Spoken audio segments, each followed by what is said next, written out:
Hello and नमस्कार दोस्तों, मेरा नाम है अनुभव। आप देख रहे हैं यूनिक ऐप साइट्स और आपका बहुत बहुत स्वागत है हमारी एक नई वीडियो में। और इस वीडियो में हम एप्लीकेशन ऑफ सॉफ्ट कंप्यूटिंग की यूनिट नंबर 1 का पार्ट 2 देखने वाले हैं और इस यूनिट का नाम है न्यूरल नेटवर्क 1। तो चलिए बिना किसी देरी के शुरू करते हैं।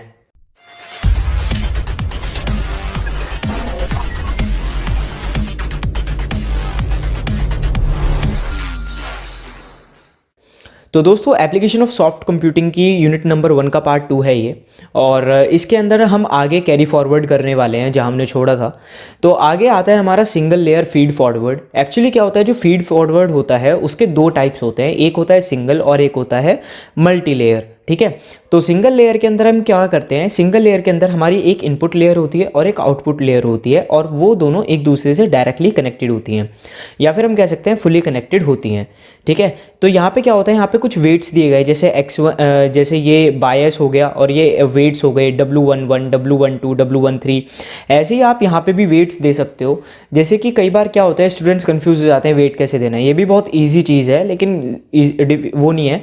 जैसे कि आपका x1 है तो x1 से 1 गया, 1 गया, 1 गया। वैसे ही यहाँ पे हम कर सकते हैं x21, x22, ठीक है जी, x23, ठीक है, एंड सो ऑन। तो इस तरीके से हमारे जो है वेट्स चलते रहेंगे और यहाँ पे हमारी ये आउटपुट लेयर है और ये हमारा आउटपुट है। ठीक है जी, आगे बढ़ते हैं। तो आगे आता है कंपाइज्ड ऑफ 2 लेयर। इसके अंदर 2 ही लेयर से मिलकर बना होता है, एक होती है इनपुट लेयर और एक होती है आपकी आउटपुट लेयर। इनपुट लेयर जो होती है इनपुट रिसीव करती है और आउटपुट लेयर आउटपुट देती है। ए साइक्लिक होता है नेचर के अंदर, या फिर हम कह सकते हैं फीड फॉरवर्ड, मतलब फॉरवर्ड की तरफ ही काम करेगा, पीछे घूम करके नहीं आएगा। ठीक है, computation done in output layer. जो कंप्यूटेशन होती है ना, अब क्या होता है कि जो हमारी हिडन लेयर होती है उसकी बात तो अलग है, वो हम आगे पढ़ेंगे। लेकिन जो कंप्यूटेशन होती है, जो भी प्रोसेसिंग का वाला काम होता है, वो सारा का सारा कहाँ होता है, आउटपुट लेयर के अंदर होता है। फिर उसके बाद आती है हमारी multi layer feed forward network. इसके अंदर क्या होता है, जो इनपुट लेयर होती है वो कनेक्टेड नहीं होती है आउटपुट लेयर से। तो अगर आपसे कभी पूछा जाए सिंगल लेयर फीड फॉरवर्ड और मल्टी लेयर फीड फॉरवर्ड के अंदर क्या डिफरेंस होते हैं, तो ये आप डिफरेंसेस के अंदर भी लिख सकते हो। तो इनपुट लेयर के अंदर क्या होता है कि नॉट फुली कनेक्टेड होते हैं। फिर उसके बाद इसके अंदर 3 लेयर्स होती है, इनपुट लेयर होती है, हिडन लेयर होती है और आउटपुट लेयर होती है। अब ज़रूरी नहीं कि हिडन लेयर भी एक ही हो, मल्टीपल हिडन लेयर्स भी हो सकती हैं, 3, 4, 5 इन्फिनाइट हिडन लेयर्स हो सकती हैं। ठीक है, इसी के साथ आगे बढ़ते हैं। तो आगे हमारे पास ये आर्किटेक्चर आता है, या फिर हम कह सकते हैं कि इसका शो आता है कि किस तरीके से नेटवर्क दिखता है। तो इसके अंदर ये इनपुट लेयर हो गई, ये हमारी हिडन लेयर हो गई और ये हमारी आउटपुट लेयर हो गई। इनपुट लेयर से जो वेट्स हैं वो हिडन लेयर के अंदर जाएंगे और हिडन लेयर से जो प्रोसेस डेटा है वो फिर हमारा आउटपुट लेयर के अंदर जाएगा। ठीक है, हिडन लेयर जो होती है वो सारे के सारे परफॉर्मिंग करती है, कंप्यूटेशन हो गया, एनालाइजिंग हो गया, वो सारे काम जो होते हैं वो हिडन लेयर के अंदर होते हैं और फिर वो फॉरवर्ड कर दिए जाते हैं, रीडायरेक्ट कर दिए जाते हैं आउटपुट लेयर की तरफ। ठीक है, has more than 1 weight layer between input layer and output layer. जो हमारी वेट लेयर होती है वो एक और होती है, मतलब कि ये वाली जो लेयर होती है ना, ये जो हमारी हिडन लेयर है इसके अंदर भी वेट्स है, राइट। तो इसलिए हम क्या कह रहे हैं कि इनपुट लेयर और आउटपुट लेयर के बीच में भी एक हमारी वेटेड लेयर होती है। फिर इसके बाद आता है हमारा रिकरेंट न्यूरल नेटवर्क। ये जो होता है फीड फॉरवर्ड नेटवर्क नहीं होता है, तो इसलिए ये अलग है। तो रिकरेंट न्यूरल नेटवर्क क्या होता है, इसके अंदर it is a type of neural network where output from previous step are fed as input to current step. इसके अंदर क्या होता है, जो हमारी प्रीवियस स्टेप होता है ना, उसके बिहाफ पे हम करंट स्टेप या फिर फ्यूचर स्टेप को क्या करते हैं, डिटरमाइन करते हैं। ठीक है, यूज़ इंटरनल स्टेट मेमोरी। हम इंटरनल स्टेट मेमोरी का यूज़ करते हुए प्रोसेस करते हैं सीक्वेंस ऑफ इनपुट्स को। ठीक है, the main and most important feature is that RNN's hidden layer remembers some information about a sequence. अब क्या हुआ कि जो हमारा सीक्वेंस है, जो हमारी इन्फॉर्मेशन जो हमने इनपुट दिया उसके अंदर क्या हुआ कि जो हमारा सीक्वेंस है ना, जो भी हमारी इन्फॉर्मेशन है वो कुछ ना कुछ स्टोर्ड रह जाएगी, जिसकी वजह से हम जो आगे का सीक्वेंस है, फ्यूचर का जो सीक्वेंस है, उसको भी हम मीज़र आउट कर सकते हैं। या फिर हम ये कह सकते हैं कि वो जैसे कि आप मान के चलिए कि ये एक RNN है, RNN का स्ट्रक्चर आगे भी है, लेकिन जैसे कि ये इनपुट लेयर है, ये एक हिडन लेयर है और एक आउटपुट लेयर है। अगर मैं ये कहूँ कि आप मुझे इसके आगे का वो चीज़ बता दीजिए, तो ये नहीं बता पाएगा। लेकिन इसके अंदर क्या होता है कि बैक प्रोपोगेशन हो सकता है RNN के अंदर और इजीली और ज़्यादा कंप्यूटेशन हो सकती है। ठीक है, तो इसके अंदर क्या होता है कि जो कुछ इन्फॉर्मेशन होती है वो हिडन लेयर के अंदर, आउटपुट लेयर के अंदर, या फिर कोई भी प्रीवियस स्टेप हुआ उसके अंदर कुछ ना कुछ इन्फॉर्मेशन जो है वो स्टोर्ड रहती है। Perform some task on input और hidden layers to produce output. कुछ ना कुछ क्या होता है, जो इसने टास्क इनपुट लेयर पे लगाएगा वही टास्क ये हिडन लेयर के ऊपर लगाता है। मतलब कि एक टास्क लगाया इसने +1 का लगाया मान के चलिए, तो अगर इसने इनपुट लेयर के अंदर +1 किया है तो हिडन लेयर के अंदर भी +1 करेगा, जिससे कि आउटपुट को ये प्रोड्यूस कर सके। This reduces complexity of parameters, जिसकी वजह से क्या होता है, जो हमारी कॉम्प्लेक्सिटी होती है ना पैरामीटर्स की, वो डिक्रीज हो जाती है। अगर हमने अलग अलग लेयर पे अलग अलग कंप्यूटेशन अलग अलग टास्क लगाए तो हमारी जो कॉम्प्लेक्सिटी वो इंक्रीज हो जाएगी, राइट। लेकिन इसकी वजह से क्या होता है कि हमारी जो कॉम्प्लेक्सिटी है वो इंक्रीज नहीं होती है, क्योंकि सेम टास्क हो रहा है दोनों ही लेयर्स पे। आगे बढ़ते हैं, तो आगे आता है फिर हमारा input has no predetermined size limit. इसके अंदर क्या होता है, कोई भी प्री डिटरमाइंड साइज लिमिट नहीं होती है। हम इनपुट किस भी साइज़ का चाहें उतने साइज़ का हम इनपुट आराम से कर सकते हैं। All input and output are independent of each other. जो इनपुट और आउटपुट होते हैं ना वो इंडिपेंडेंट होते हैं, मतलब कि एक दूसरे से अलग होते हैं, ठीक है। But in cases like when it is required to predict next word of a sentence. लेकिन एक्चुअली में क्या है कि दोस्तों, अगर आपको ये दिक्कत हो रही है कि ये जो नोड्स हैं ये क्वांटम से मैच नहीं कर रहे हैं, तो हाँ, ये क्वांटम से मैच करेंगे भी नहीं, क्योंकि क्वांटम जो है मुझे थोड़ी सी गलत लगती है कई बार, एंड उसमें गलती की गुंजाइश है। तो इसी वजह से जो कंटेंट है ये मैंने खुद रिसर्च करके गूगल से या फिर कहीं से भी अरेंज किया है, तो ये क्वांटम से मैच नहीं करेगा, ठीक है। तो लेकिन आप इसे ज़रूर गूगल आउट करके चेकआउट कर सकते हैं कि मैंने कुछ गलत तो नहीं लिखा है, और मुझे कमेंट सेक्शन में ज़रूर बताइएगा कि ये कंटेंट गलत तो नहीं है, जिससे आप वेरीफाई कर सको, क्योंकि मैं तो वेरीफाइड हूँ ही, ठीक है। चलिए, तो यहाँ पे देखते हैं कि एक दूसरे से इनपुट और आउटपुट जो होते हैं वो एक दूसरे से इंडिपेंडेंट होते हैं। और क्या होता है कि जब ऐसी केस बन जाता है ना कि हमें नेक्स्ट वर्ड जो है या फिर नेक्स्ट जो हमारा लेयर है उसको प्रिडिक्ट करना पड़े, तो उस टाइम पे क्या है कि आरएनएन काम में आता है, एग्जिस्टेंस में आता है, और अपनी प्रीवियस नॉलेज को यूज़ करते हुए ये नेक्स्ट पैटर्न को भी प्रिडिक्ट कर सकता है, ठीक है। अगर हम देखें इसके आर्किटेक्चर को, तो इसके अंदर ये इनपुट लेयर है, ये आपकी हिडन लेयर है, और ये आपकी आउटपुट लेयर है।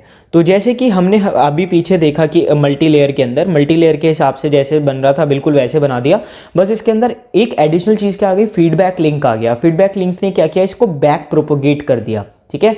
इसकी बैक प्रोपोगेशन हो गई, और ज़रूरी नहीं है कि खाली इसकी हुई हो, नहीं नहीं, आप इसकी भी कर सकते हो, आप इसकी भी कर सकते हो, जिसको चाहे उसका फीडबैक लिंक आप बना सकते हो, एंड बैक प्रोपोगेशन आप दिखा सकते हो।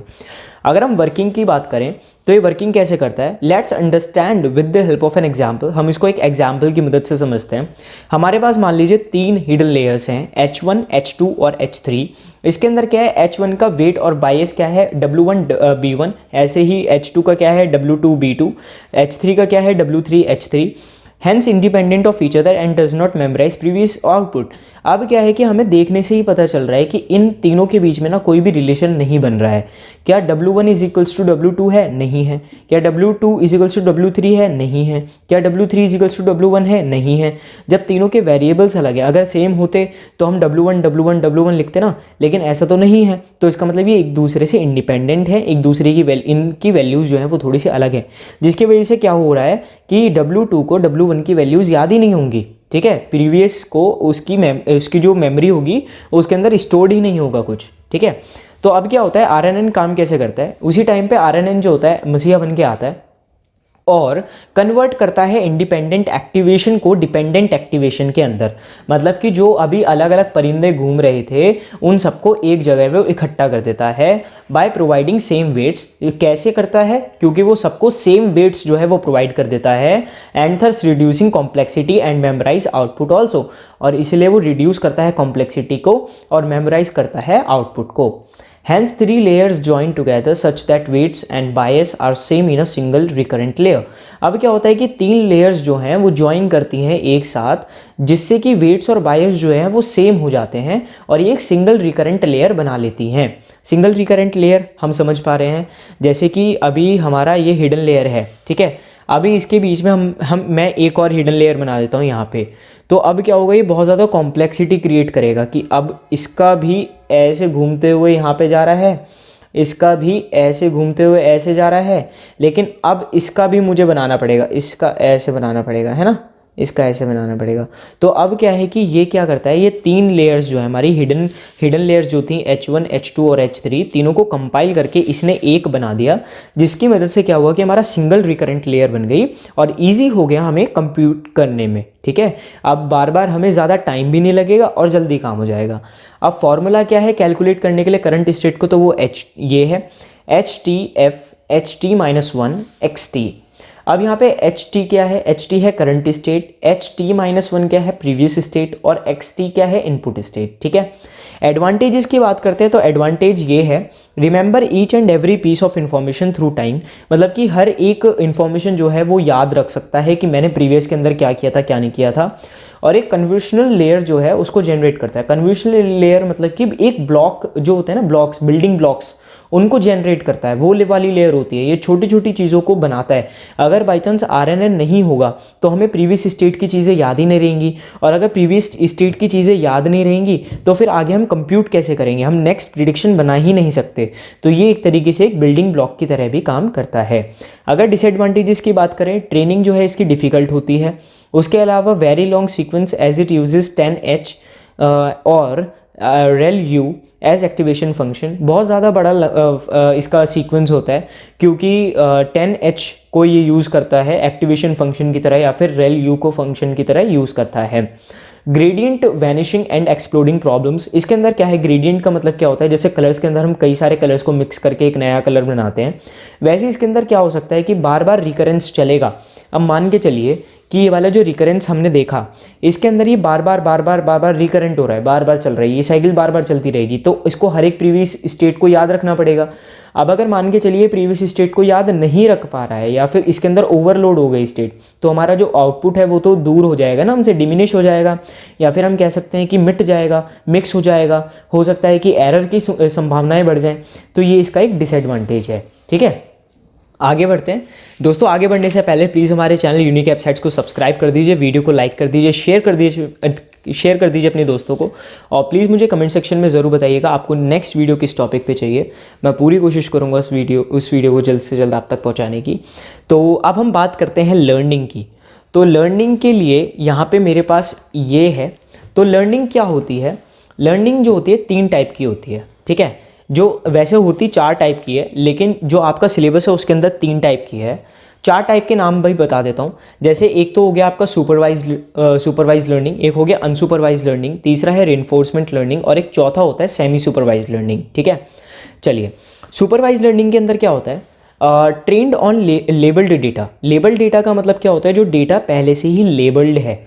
लेबल्ड का मतलब कि या तो नंबर होंगे या स्ट्रिंग होंगे। ठीक है, इस तरीके से। फिर उसके बाद क्या है कि लेबल्ड डेटा भी एक भी होता है कि इनपुट और आउटपुट ना दोनों दिए गए होंगे सुपरवाइज लर्निंग के अंदर। इनपुट और आउटपुट दोनों ही मशीन को पता होंगे, सिर्फ हम मैप करते हैं कि इनपुट से लेकर के हम आउटपुट तक कैसे पहुंच सकते हैं। Training data supervises machine to predict output correctly. जो ट्रेनिंग डेटा है वो सुपरवाइज करता है मशीन को प्रिडिक्ट करने के लिए आउटपुट करेक्टली। अब ट्रेनिंग डेटा क्या होता है, एक्चुअली क्या होता है, जो हमारी मशीन होती है उसे टाइमली एक ट्रेनिंग डेटा चाहिए होता है जिससे वो ट्रेन हो सके। अब जैसे एग्जाम्पल लेते हैं हमारा गूगल असिस्टेंट या फिर सीरी का, तो ये क्या होता है कि जैसे जैसे हम यूज़ करते गए वैसे वैसे और ज़्यादा एफिशिएंट होते गए, राइट। तो वैसे ही ट्रेनिंग डेटा हम जितना ज़्यादा मशीन को यूज़ करते रहेंगे, जितना ज़्यादा उस चीज़ को यूज़ करते रहेंगे, उतना ज़्यादा मशीन जो है लर्न करती है।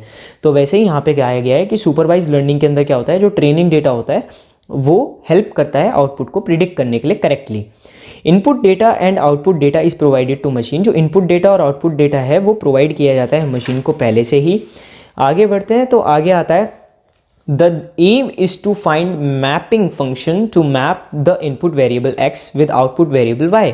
अब इसके अंदर क्या होता है, एम जो होता है ना वो हमारा ये होता है कि इनपुट से लेकर के हम आउटपुट तक किस तरीके से पहुंच पा रहे हैं, या फिर इनपुट किस तरीके से जो हमें इनपुट मिल रहा है वो आउटपुट तक पहुंचा पा रहा है या नहीं। ठीक है, तो इनपुट वेरिएबल क्या हो गया, x हो गया, और आउटपुट वेरिएबल हो गया हमारा y। In real world it is use for risk assessment. जो हमारा रियल वर्ल्ड है उसके अंदर हम इसको रिस्क असेसमेंट के लिए यूज़ करते हैं, इमेज एनालिसिस के लिए यूज़ करते हैं, फ्रॉड डिटेक्शन के लिए यूज़ करते हैं, स्पैम फिल्टरिंग के लिए यूज़ करते हैं। अब स्पैम फिल्टरिंग के लिए कैसे करते हैं, जो हमारे कीवर्ड्स होते हैं हम उन्हें पहले से सेट कर सकते हैं कि ये जो वर्ड हैं ये हमारे फ्रॉड में आते हैं या फिर इस स्पैमिंग में आते हैं। तो जैसे ही हमारे पास इस कीवर्ड का मेल आए आप इसको स्पैम में डाल देना, तो ये ऑटोमेटिकली स्पैम में डाल देगा। इसके अंदर भी ट्रेनिंग डेटा लगाना, हमने पहले ही डेटा डाल रखा था, तो इसी वजह से ये स्पैम कर पाया, नहीं तो नहीं कर पाता। Supervise learning further divided into two parts. जो सुपरवाइज लर्निंग होती है वो भी दो टाइप में डिवाइडेड होती है फर्दर, एक होता है रिग्रेशन और एक होता है क्लासिफिकेशन। इसका अगर से हम जनरल मॉडल की बात करें तो जनरल मॉडल कुछ इस टाइप का होता है, लेवल डेटा सेट होता है इसके अंदर। सुपरवाइज लर्निंग एल्गोरिथम लगती है, नई ऑब्जर्वेशन मॉडल में जाती है, मॉडल से जो एल्गोरिथम का कंप्यूटेशन है वो लगा, और यहाँ पे प्रिडिक्शन या फिर क्लासिफिकेशन जो है हमें मिल गई, ठीक है। अनसुपरवाइज लर्निंग की बात करें तो ये क्या होता है, अब आपके भी इसमें ना डिफरेंस भी आ सकता है, तो मैंने लिखा ही इस तरीके से है कि अगर आपने इन कीवर्ड्स को ही लिख दिया तो आपके डिफरेंसेस भी हो जाएंगे। तो क्या है, trend on unlabelled data. Unlabelled ये जो सुपरवाइज लर्निंग थी ये लेबल्ड के ऊपर होती थी, और अनसुपरवाइज्ड अनलेबल्ड के ऊपर होती है। इसके अंदर इनपुट तो होता है लेकिन आउटपुट नहीं होता।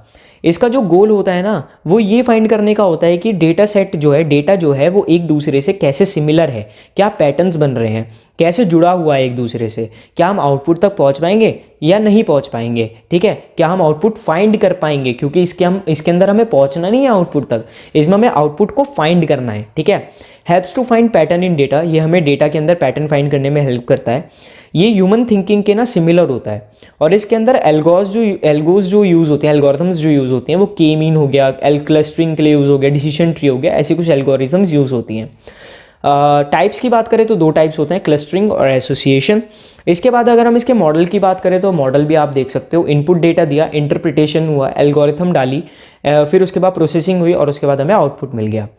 फिर उसके बाद हम रेनफोर्समेंट लर्निंग की बात करते हैं। तो रेनफोर्समेंट लर्निंग के अंदर क्या होता है, फीडबैक बेस्ड लर्निंग टेक्निक होती है। फीडबैक मींस मतलब जैसे कि अभी मैं कमेंट सेक्शन में आपसे एक फीडबैक मांगता हूँ या फिर एक सजेशन मांगता हूँ, तो उससे क्या होता है मुझे एक आइडिया लग जाता है कि आपको किस टाइप का कंटेंट चाहिए, या फिर क्या आपको अच्छा लग रहा है, क्या आपको बुरा लग रहा है, क्या मुझे इम्प्रूव करना है, क्या मुझे नहीं करना है।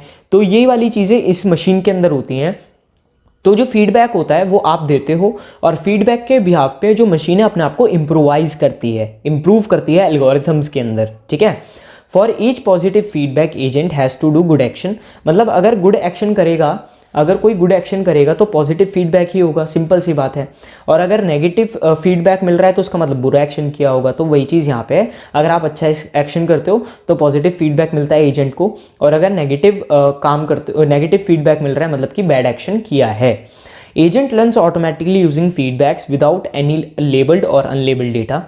इसके अंदर कोई भी हम लेबल्ड या फिर अनलेबल्ड डेटा नहीं डालते हैं, इसके अंदर हम फीडबैक्स के ऊपर काम करते हैं, ठीक है। Bound to learn by experience only, इसके अंदर हम बाउंड होते हैं कि एक्सपीरियंस से ही जो है हम लर्न करेंगे, इसी वजह से ये टाइम टेकिंग होता है, ठीक है।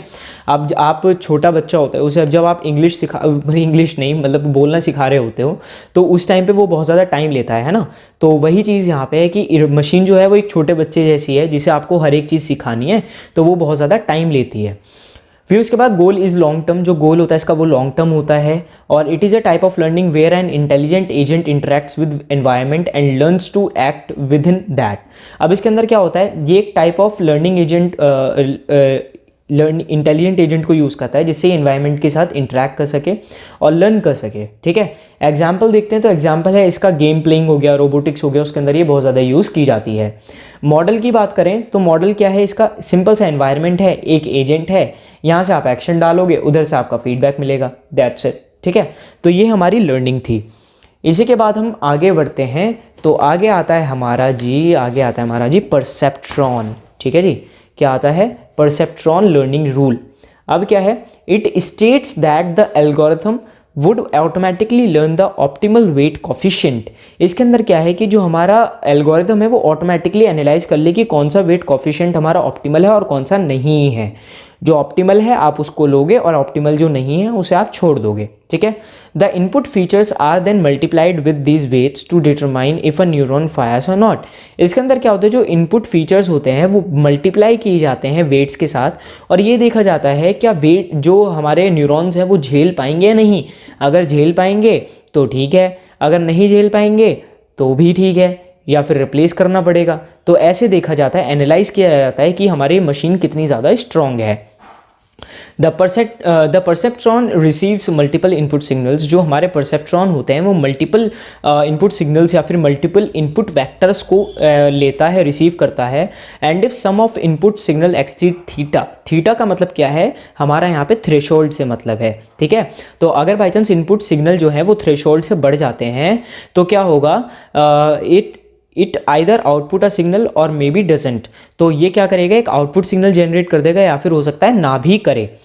ये कॉन्टेक्स्ट है सुपर लर्निंग का, मतलब कि ये जो हम चीज़ें यूज़ करते हैं परसेप्ट्रॉन लर्निंग रूल की, ये हम सुपरवाइज लर्निंग के अंदर यूज़ करते हैं और क्लासिफिकेशन करने के लिए यूज़ करते हैं, और इसे हम प्रिडिक्शन करने के लिए भी यूज़ कर सकते हैं। 3 केसेस हैं इसके सिंपल से। सबसे पहला केस है जो इनपुट अगर प्रेजेंट है, इनपुट जो है प्रेजेंट किया गया है और जो आउटपुट न्यूरॉन है वो करेक्ट है, तो E equals to T minus equals to 0। इसका मतलब ये है कि जो वेट वेक्टर ओमेगा है वो ऑल्टर नहीं किया गया है या नहीं किया जाएगा। अगर बाई चांस आउटपुट 0 है लेकिन उसे 1 होना चाहिए था, तो बहुत ज़्यादा चांसेस है कि जो इनपुट वेक्टर है वो 1 होगा।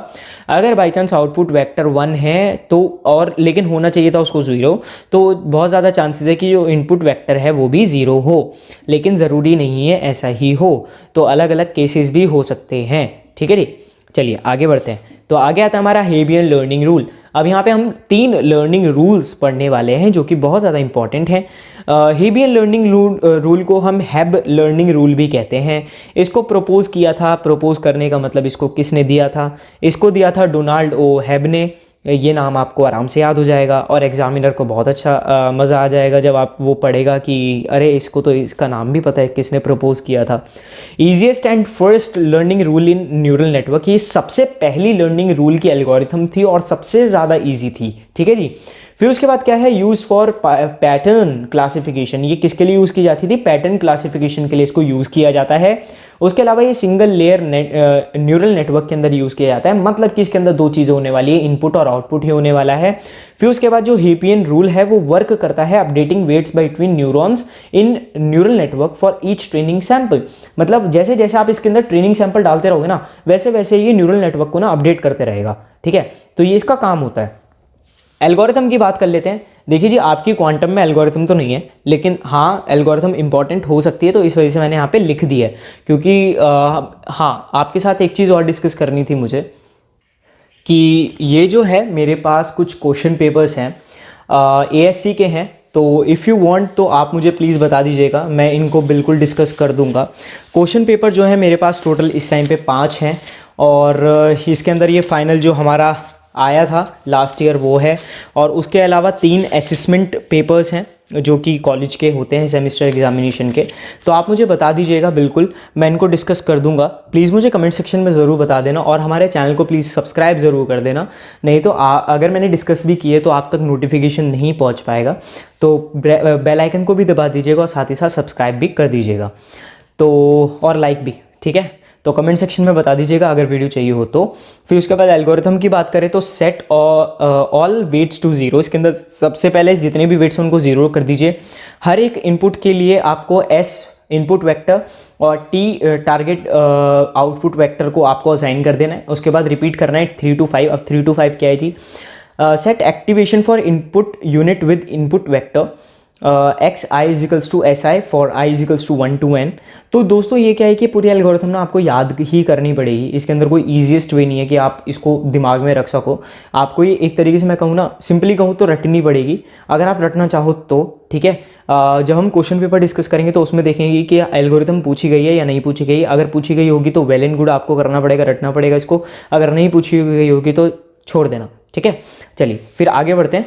तो आगे आता है हमारा डेल्टा रूल।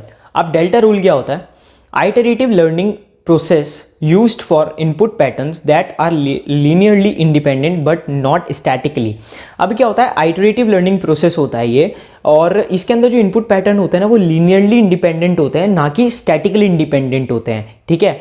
अब क्या होता है कि वैलिड होते हैं कंटिन्यूस फंक्शन के लिए। सुपरवाइज लर्निंग के अंदर इसको हम यूज़ करते हैं मेनली।